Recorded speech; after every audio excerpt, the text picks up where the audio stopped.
बिस्मिल्लाहिर्रहमानिर्रहीम। आज का ये मसला कुर्बानी से मुताल्लिक़,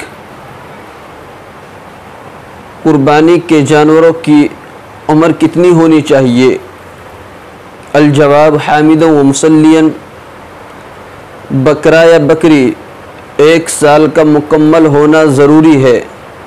अगर 1 साल से कम होगा तो उनकी कुर्बानी जायज़ नहीं है।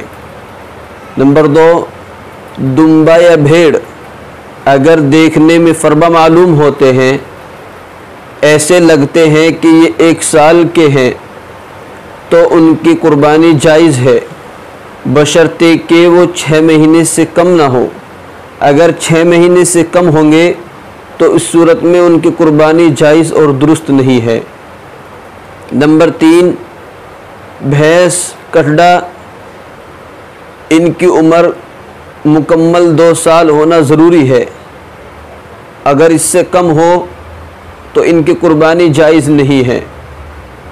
नंबर 4, ऊँट, ऊँट की उम्र मुकम्मल 5 साल होना ज़रूरी है।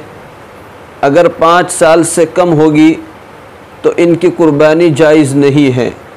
वल्लाहु आलम बिस्सवाब।